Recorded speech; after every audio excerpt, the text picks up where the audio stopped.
नमस्कार।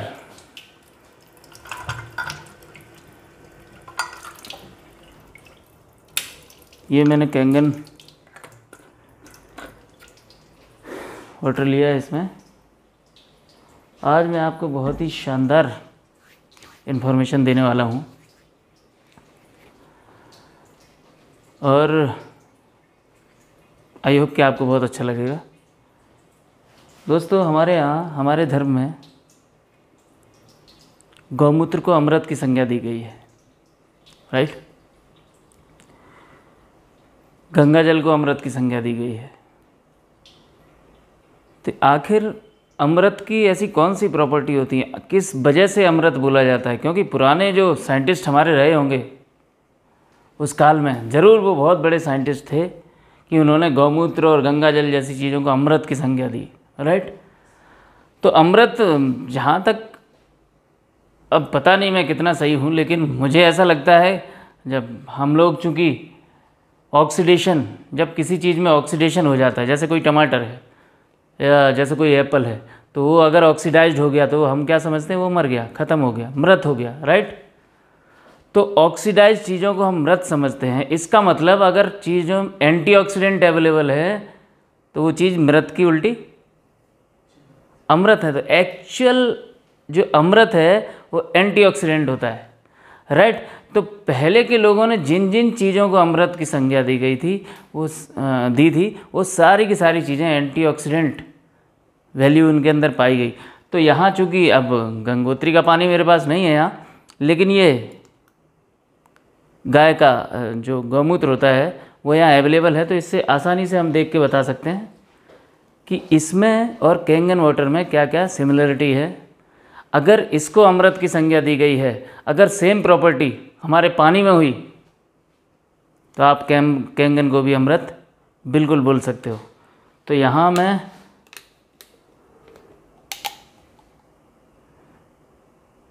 एक जगह में ले रहा हूँ गौमूत्र,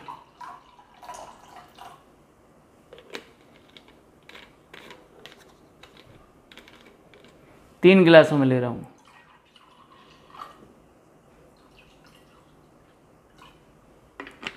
राइट। तीन प्रॉपर्टी के हिसाब से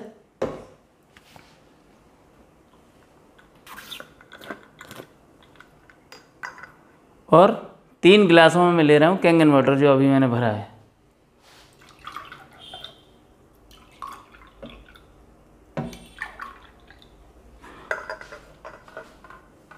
और यहाँ पे मैंने दो गिलासों में अंगूर और टमाटर, ये दोनों चीज़ें रखी हैं। तो एक गिलास में मैं डालता हूँ कैंगन वाटर।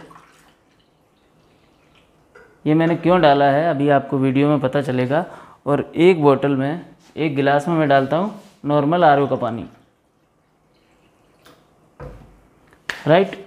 सॉरी, चलिए तो सॉरी, पहली प्रॉपर्टी मैं आपको दिखाता हूँ। ये है मेरे पास ORP मीटर, राइट। कितना है सर, दिखाई दे रहा है स्पष्ट? Very good. माइनस गौमूत्र में लगभग 745। नेगेटिव -745। नहीं, गौमूत्र में माइनस लगभग 100-120, राइट। हाँ, 100 के आसपास होता है गौमूत्र। सेम अगर हम इधर देखें कैंगन में, सर अभी ये 800, ये गया ऊपर, माइनस, राइट। मतलब गौमूत्र भी माइनस था और ये कैंगन भी माइनस है। ये 100 के आसपास था और ये 800 है। तो एक प्रॉपर्टी, यानी कि अमृत की जो प्रॉपर्टी है एंटीऑक्सीडेंट, वो सेम कैंगन वाटर में है। सेकंड प्रॉपर्टी मैं आपको दिखाता हूँ। ये पानी अल्कलाइन है, कैंगन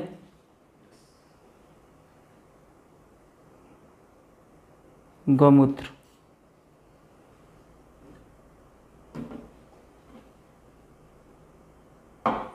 गौमूत्र भी अल्कलाइन है। इसको मैं इसमें डाल देता हूँ, राइट। यानी कि अमृत की जो दूसरी प्रॉपर्टी है वो भी कैंगन वाटर में अवेलेबल है। अब मैं दिखाता हूँ इसकी तीसरी प्रॉपर्टी, माइक्रो क्लस्टरिंग।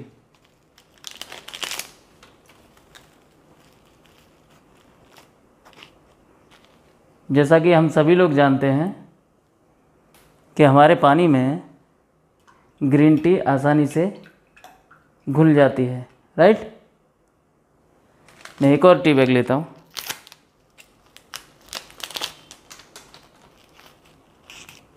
और इसको डालता हूँ गौमूत्र में।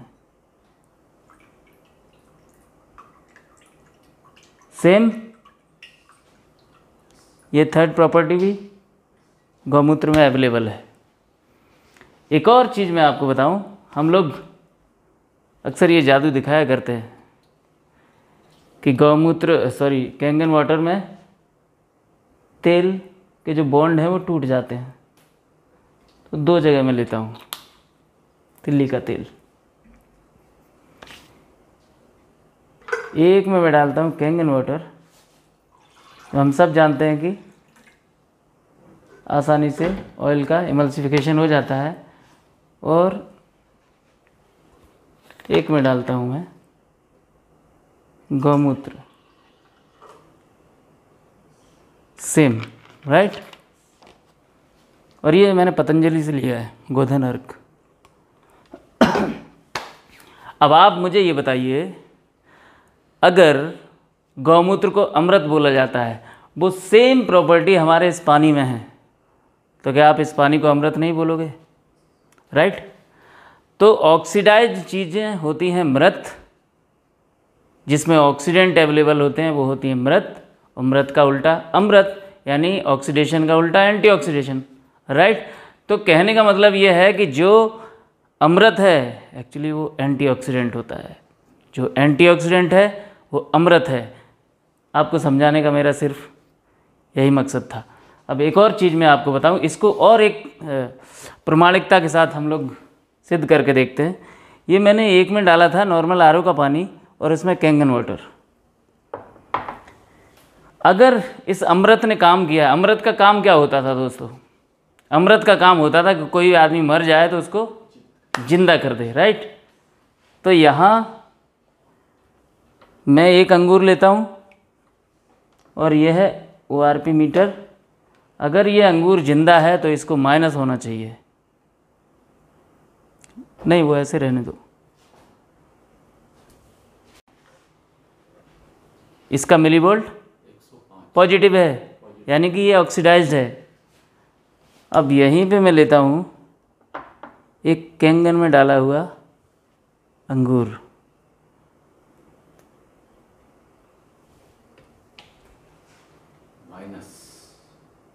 राइट। मतलब ये मरा हुआ अंगूर था, इस पानी ने इसको जिंदा कर दिया। मतलब ये प्रूफ होता है इस बात से कि इस पानी में अमृत अवेलेबल है, इस पानी में एंटीऑक्सीडेंट अवेलेबल है, जिसकी वजह से वो जो ऑक्सीडाइज हो चुका था जो अंगूर, वो जीवित हो गया। ये हुई फलों की बात। अब मैं दिखाता हूँ सब्जियों में क्या होता है।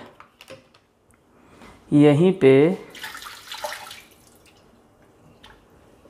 ये टमाटर है,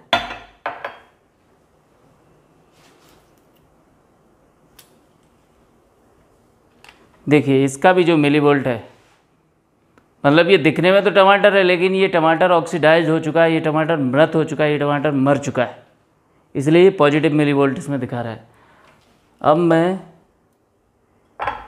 सेम लेता हूँ जिसमें कैंगन डाला हुआ था, वो टमाटर,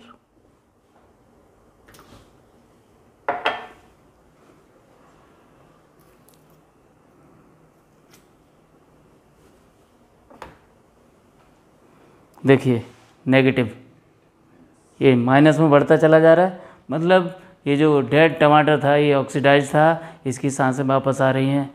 इस पानी ने इस टमाटर को जिंदा कर दिया, जीवित कर दिया। यस। तो अब मुझे लगता है कि जितने भी हमारे पुराने शास्त्र थे, पुराने वैज्ञानिक थे, ऋषि मुनि, मतलब क्या साइंस थी उस वक्त उन लोगों को पता था कि एंटीऑक्सीडेंट ही अमृत होता है। और दोस्तों कितनी कमाल की चीज़ है कि गाय के अंदर ऐसी कौन सी टाइटेनियम की प्लेटें लगी हैं जो कि हमको कैंगन में तो पता है ये अमृत कैसे निकलता है, टाइटेनियम और प्लेटिनम से, राइट, इलेक्ट्रोलिसिस होता है। अब गाय के अंदर क्या सिस्टम ऊपर वाले ने दिया है कि जिसकी वजह से गाय खाए चाहे कुछ भी, लेकिन जो भी उसकी यूरिन होगी वो एंटीऑक्सीडेंट होती है। इसी वजह से मुझे लगता है कि गाय को भी इतनी मान्यता दी है हिंदू धर्म ने, इसीलिए गाय की पूजा होती है, राइट। यहाँ तक कि मुझे याद है कि मुझे बचपन में जब गांव में जो कच्चा चौतरा जो चौबारा था हमारा, तो वो पूरा आंगन गाय के गोबर से लीपा जाता था। अभी समझ में आया कि उसके गोबर में भी एंटीऑक्सीडेंट होता है।